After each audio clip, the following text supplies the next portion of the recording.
എല്ലാ മാന്യ ശ്രോതാക്കൾക്കും നാക്കും വാക്കും എന്ന ഈ പ്രഭാഷണത്തിലേക്ക് സ്വാഗതം. ഇന്നലെ ഞാൻ പറഞ്ഞു, നാം എല്ലാവരും പലതിലും തെറ്റിപ്പോകുന്നു. എന്നാൽ ഒരുവൻ വാക്കിൽ തെറ്റാതിരുന്നാൽ അവൻ ശരീരത്തെ മുഴുവനും കടിഞ്ഞാണിട്ട് നിയന്ത്രിക്കുവാൻ, നടത്തുവാൻ കഴിവുള്ള, ശക്തിയുള്ള, സൽഗുണ പൂർത്തിയുള്ള പുരുഷനാകുന്നു.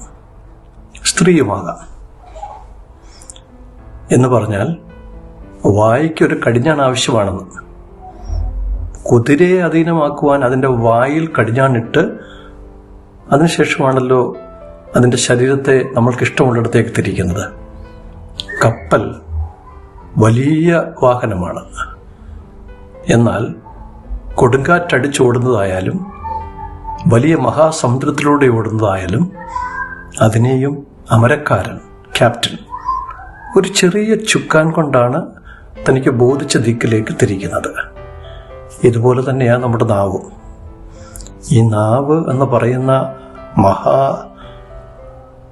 വീമ്പ് പറയുന്ന, വമ്പ് പറയുന്ന ഈ അവയവത്തെ ഈ കപ്പൽ നിയന്ത്രിക്കുന്നത് പോലെ, കുതിരയ്ക്ക് കടിഞ്ഞാണിട്ട് നിയന്ത്രിക്കുന്നത് പോലെ നാം നിയന്ത്രിച്ചില്ല എങ്കിൽ കൈവിട്ടു പോകുമെന്ന് ചുരുക്കം. പ്രിയപ്പെട്ടവരെ, പലപ്പോഴും നമ്മുടെ വാക്കുകൾ നാം അതിൻ്റെ ഫലം എന്താകും, അതിൻ്റെ ആഫ്റ്റർ ഇഫക്ട്സ് എന്താകുമെന്ന് അറിയാതെ പലപ്പോഴും നമ്മൾ പറയാറുള്ളത്. നമ്മുടെ സൗകര്യത്തിനും നമ്മുടെ ഇഷ്ടത്തിനും അനുസരിച്ച് നമുക്ക് വാക്കുകൾ പറയാനുള്ള സ്വാതന്ത്ര്യമുള്ളത് കൊണ്ട് നാം പലപ്പോഴും അത് ഗൗനിക്കാതെ, ശ്രദ്ധിക്കാതെ, മറ്റൊരാൾക്ക് അതെപ്രകാരം കൊള്ളുന്നു എന്ന് അറിയാതെ, ചിന്തിക്കാതെ നമ്മൾ പറയാറുണ്ട്. അത് എവിടെയും എല്ലായിടത്തും സംഭവിക്കുന്ന കാര്യമാണ്. എന്നാൽ ഇവിടെ പറയുന്നത്, നമ്മുടെ വാക്കിൽ തെറ്റിയാൽ ജീവിതമേ തെറ്റി. കുടുംബത്തിൽ ഒറ്റ വാക്കാണല്ലോ ചിലപ്പോൾ ഒരു വലിയ പൊട്ടിത്തെറി ഉണ്ടാക്കുന്നത്. ഒരു ഓഫീസിൽ ഒരു വാക്കായിരിക്കാം ആ ഓഫീസിൽ വലിയ അസ്വസ്ഥതകൾ ഉണ്ടാക്കുന്നത്.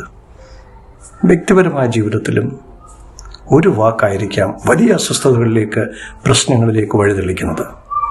അതുകൊണ്ട് നമ്മുടെ വായ്ക്ക് ഈ കുതിരയ്ക്ക് കടിഞ്ഞാണും കപ്പലിന് ചുക്കാനും എന്ന് പറഞ്ഞതുപോലെ നമുക്കൊരു കടിഞ്ഞാൺ അദൃശ്യമായി ഉണ്ടായിരിക്കണം. നമുക്കിഷ്ടമുള്ളത് പറയാൻ നാം അങ്ങോട്ട് വെമ്പുമ്പോൾ, വിമിഷ്ടപ്പെടുമ്പോൾ അതിനെ ഒന്ന് പിടിച്ചു നിർത്താൻ നമുക്ക് കഴിഞ്ഞാൽ ഈ ലോകത്തിൻ്റെ വലിയ വലിയ പ്രശ്നങ്ങൾക്കൊക്കെ പരിഹാരമുണ്ടാകും. കുടുംബജീവിതത്തിൽ പ്രശ്നപരിഹാരമുണ്ടാകും, വ്യക്തിപരമായ ജീവിതത്തിലുണ്ടാകും, അങ്ങനെ എല്ലായിടത്തും. അതിന് സർവശക്തനായ ദൈവം നമ്മെ സഹായിക്കട്ടെ. God bless you.